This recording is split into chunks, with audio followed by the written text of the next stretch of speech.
नमस्कार दोस्तों, आपके अपने YouTube चैनल एग्जाम फास्ट में स्वागत है। मैं Sandeep sir. Regular current affairs की कक्षाएं दी जाएंगी जिसमें काफ़ी महत्वपूर्ण कंटेंट भी दिया जाएगा जो कि आपको आगामी परीक्षाओं के लिए काफ़ी महत्वपूर्ण होगा। तो चलिए हम लोग आज के करंट अफेयर्स की बात करते हैं जो कि एक महत्वपूर्ण कंटेंट है। तो चलिए ये देखिएगा, आगामी कोई भी परीक्षा हो, RO हो, बिहार SSC हो, बिहार UPSC हो या कोई भी परीक्षा हो, लगातार आपकी परीक्षाओं में यहाँ से क्वेश्चन आने वाले हैं। तो याद रखना है, यहाँ पर देखिएगा हाल ही में 2024-25 के रबी की फसल का MSP जो जारी किया गया, याद रखना है कि जो रबी की फसल का MSP जारी किया गया, इसमें गेहूं का जो है कितना समर्थन मूल्य निर्धारित किया गया। इसका मतलब है कि MSP क्या होता है, ये होता है मिनिमम सप्लाई जो है, मतलब कि ये आपका सप्लाई प्राइस होता है जो कि मिनिमम होता है। इतना आपको ध्यान रखना है कि ये सप्लाई प्राइस होता है कि कितने में गवर्नमेंट इतने में आपका जो है अनाज खरीदती है। ये 2024-25 का नया आंकड़ा जारी हुआ है।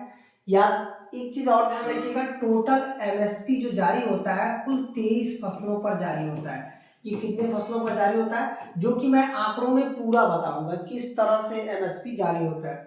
तो सबसे पहले हमको ये जान लेना है कि 2150, 2200 या 2275 या 2350 है।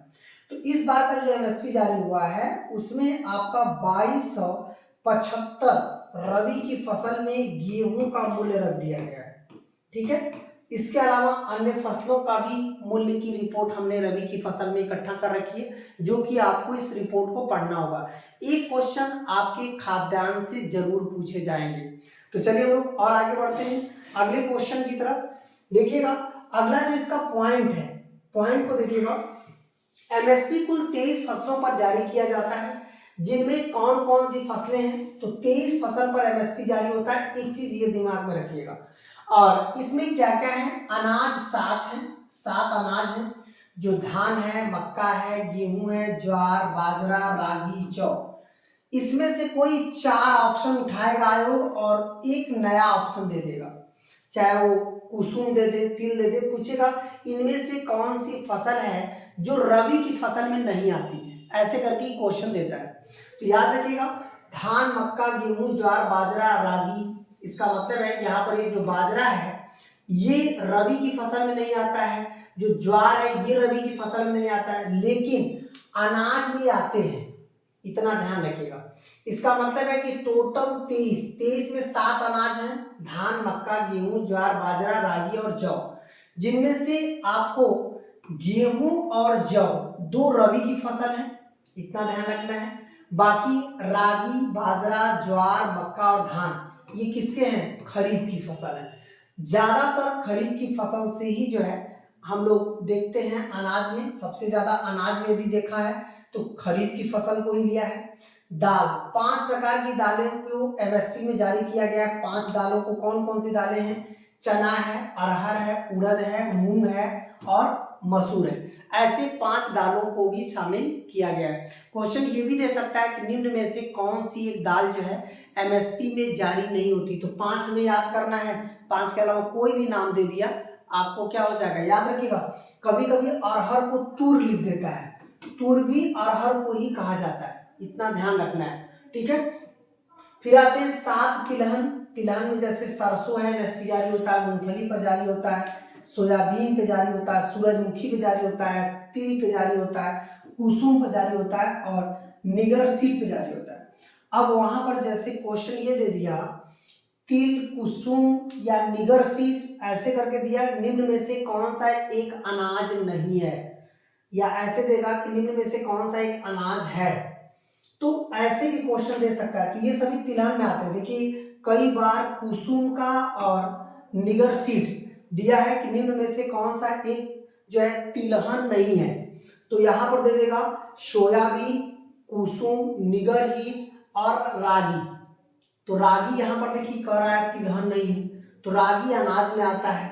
ठीक है, तो यहाँ से देखिए क्वेश्चन को आपको पूछने के बहुत ज्यादा चांसेस हैं, मतलब यहाँ से आपके परीक्षाओं में क्वेश्चन बहुत ज्यादा पूछे जाते हैं। आप लोग केयरली कभी ध्यान दीजिएगा, ऐसे ही क्वेश्चन एग्जाम में आता है कि निम्न में से कौन सा एक तिलहन नहीं है, तो इन्हीं में से MSP में से ही पूछता है। तो चलिए हम लोग आते हैं 4 व्यावसायिक फसल है जो कि एमएसपी के अंतर्गत आते हैं, 7 तिलहन है। टोटल यदि हम लोग जोड़ लें तो टोटल कितने हो जाएंगे, 23 फसलें हो जाएंगे।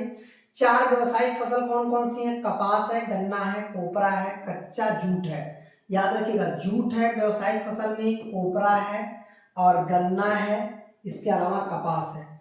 ये ऐसे ही क्वेश्चन देगा कि निम्न में से एमएसपी में कौन सी एक व्यावसायिक फसल शामिल नहीं है, तो वहां पर कपास देगा, गन्ना देगा, जूट देगा, चाय देगा। ऑप्शन में आगे चाय भी दे सकता है, तो ये व्यावसायिक फसल में शामिल नहीं है, याद रखना है, एमएसपी में ये जारी नहीं होता है। अब क्लियर हो गया, तो इतना आपको पॉइंट हमेशा याद करना होगा। आपको इसका पूरा पीडीएफ, जैसे आपको बार बार रिवीजन करना है, आप लेक्चर देखते रहिए, बार बार यदि रिवीजन करना है तो इसका पीडीएफ आपको एग्जाम फास्ट ये तो आपका यूट्यूब है, प्ले स्टोर पर मिल जाएगा, एग्जाम फास्ट ऐप में इसका पूरा का पूरा जो है पीडीएफ मिल जाएगा, ताकि वहां से भी आप जब भी हो मोबाइल से रिवीजन करते रहिएगा। ठीक है, तो चलिए हम लोग और आगे बढ़ते हैं अगले क्वेश्चन की तरफ। अगला पॉइंट देखिएगा, अगला पॉइंट होगा कि इस वर्ष का जो 2023-24 है उसका हम लोग एक आंकड़ा निकाले, मतलब 24-25 का, 2024 और 2024 का यदि हम लोग आंकड़ा निकालें कि जो रबी की फसलों की बात करें तो रबी की फसल में कौन कौन सी एक ऐसी जहां पे अभी रबी की फसल का जो मूल्य निर्धारित किया गया वो कौन कौन सा, जैसे गेहूं को 2275 2024 को एमएसपी जारी किया गया, जौ को 1850, चना 5440, दाल 6425, सरसों 5650, कुसुम 5800। इतना आपको ध्यान रखना है। ठीक है, तो चलिए हम लोग आते हैं, ज्यादातर चांस है गेहूं और जौ या दाल का ही दे सकता है। चलिए आते हैं अगले क्वेश्चन की तरफ। अगला क्वेश्चन आपका हो जाएगा, जो अगला क्वेश्चन है ये देखिएगा, ये हो जाएगा हाल ही में गृह मंत्री अमित शाह, भाई गृह मंत्री अमित शाह है, ये देखिएगा गृह मंत्री अमित शाह द्वारा पहला तरल मतलब होता है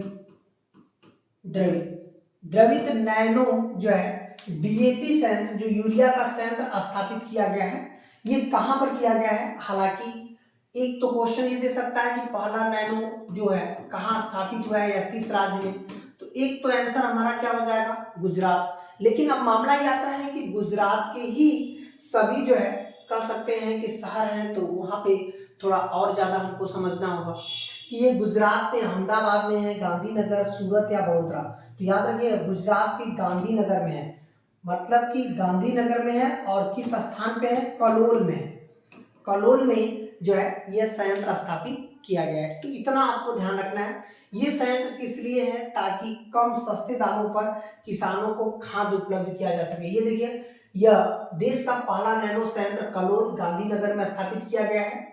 यह लिक्विड संयंत्र के रूप में किसानों को कम लागत में खाद्य उपलब्ध किया जाएगा। इसका मतलब है कि इस तरह से यहाँ से क्वेश्चन आपके परीक्षाओं में पूछा जा सकता है। तो फिर इसका और आगे बढ़ते हैं अगले पॉइंट की तरफ। अगला देखिएगा, अगला जो क्वेश्चन है आपका 24 अक्टूबर 2023 विश्व पोलियो दिवस, जो कि भारत से पोलियो मुक्त हो गया है देश हमारा, ठीक है, 2022 में ही। यदि देखा जाए तो विश्व पोलियो दिवस का थीम क्या है, यहाँ माताओं एवं बच्चों के लिए एक स्वस्थ भविष्य की बात करता है। हम पोलियो से लड़ेंगे, पोलियो को समाप्त किया जाएगा, या इनमें से कोई नहीं। तो इसका सही आंसर ऑप्शन ए हो जाएगा। हम लोग जो है माताओं और बच्चों के लिए एक भविष्य की बात करता है, तो ये हो जाएगा आपका पोलियो दिवस जो 24 अक्टूबर को। हालांकि 24 अक्टूबर को आप देखेंगे तो कह सकते हैं यूएन की भी स्थापना हुई है। ठीक है, तो चलिए हम लोग और आगे बढ़ते हैं अगले क्वेश्चन, अगले पॉइंट की तरफ। अगला पॉइंट हमारा हो जाएगा, ये देखिएगा, राष्ट्रीय खेल 2023 का आयोजन कहाँ किया जा रहा है। जैसे हर साल राष्ट्रीय खेल का आयोजन किया जाता है, इस बार असम में हो रहा है, हरियाणा में हो रहा है, गोवा में हो रहा है कि गुजरात में हो रहा है।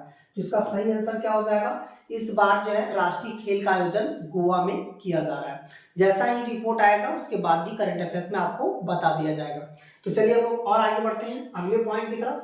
अगला पॉइंट है, आप देखे होंगे कि मेरी माटी मेरा देश नामक एक अभियान चलाया जा रहा है। ये देखिए, मेरी माटी मेरा देश नामक अभियान बहुत ही इंपॉर्टेंट अभियान है। यहाँ पर क्या है कि जैसे इसका मूल उद्देश्य है स्वदेशी चीजों को जो है काफी बढ़ावा देना, जैसे स्वदेशी उत्पाद को बढ़ावा देना। इसका सीधे सीधे मतलब है मेरी माटी मेरा देश, स्वदेशी उत्पाद को बढ़ावा देना। जैसे हमारा जो कल्चर है उसको भी हम जो है इसके जरिए बढ़ावा देंगे, और इसी को हम लोग कहते हैं मेरी माटी मेरा देश। हालांकि यह किस तिथि को समापन हो गया, तो ये 25 अक्टूबर, 31 अक्टूबर, 1 नवंबर या 7 नवंबर, तो ये हो जाएगा 31 अक्टूबर। इस दिन हम लोग जो है पटेल जी की जयंती मनाते हैं, सरदार पटेल की जयंती। ये देखिएगा, सरदार पटेल की जयंती है, और इस जयंती को हम लोग किस उपलक्ष्य में मनाते हैं? राष्ट्रीय एकता दिवस के रूप में मनाते हैं। ठीक है, राष्ट्रीय एकता दिवस के रूप में मनाते हैं पटेल जी की जयंती को। तो उसी दिन जो है ये अभियान उड़ता जो है समापन हो गया। तो अब ये क्लियर हो गया। यहाँ से भी आपके परीक्षाओं में जो है क्वेश्चन पूछा जा सकता है। मेरी माटी मेरा अभियान 30 जुलाई 2023 को जो है ये प्रारंभ होने की घोषणा किया गया, और 31 अक्टूबर को ये जो है समाप्त हो गया। तो ऐसे में देखिएगा, अब अगला पॉइंट हो जाएगा, भारत के किस राज्य में जातीय जनगणना को जारी किया गया। इसका मतलब है, अभी आप देखेंगे कि भारत का एक ऐसा राज्य है जहां पे जातीय जनगणना की शुरुआत हुई। तो यहां से देखिए थोड़ी सी क्वेश्चन पूछ सकता है, और वो भी देश का प्रथम राज्य है, जो कि आपके परीक्षाओं में ज्यादा क्वेश्चन बनाया जा सकता है। देश का प्रथम राज्य जहां पर आप देखेंगे कि जातिगत जनगणना कराएगी, तो इससे क्वेश्चन एग्जाम में पूछने के चांसेस बहुत ज्यादा हो जाते हैं। तो ये देखिएगा, और वैसे भी आप देखेंगे बीपीएससी आपका बीपीएससी जो है लगातार परीक्षाएं करा रही है। वहाँ पे एसआई भी परीक्षाएं होने वाली है, वहाँ की पुलिस की भी परीक्षाएं होने वाली है बीपीएससी की। तो ऐसे में हम लोग कह सकते हैं, और बीपीएससी टीचर के लिए खुद ही वहाँ पे देखेंगे कि इस तरह का वैकेंसियां निकाल रहा है। तो ये कौन सा राज्य हो जाएगा? तो ये क्या है? बिहार है। मैं गारंटी दे रहा हूँ, ये बहुत ही इंपॉर्टेंट है, और आगामी परीक्षाओं में ये पूछेगा, आपकी परीक्षाओं में इसे पूछना ही है। तो इस तरह से बीपीएससी से क्वेश्चन यहाँ से पूछे जा सकते हैं। अब ये क्लियर हो गया। तो इस तरह से हम लोग देखें तो आपका जो है ये करंट अफेयर्स आज का सेशन है, और आप ऐसे ही रेगुलर करंट अफेयर्स पाएंगे, और रेगुलर आप बने रहिएगा, और अंत तक बने रहने के लिए बहुत बहुत धन्यवाद।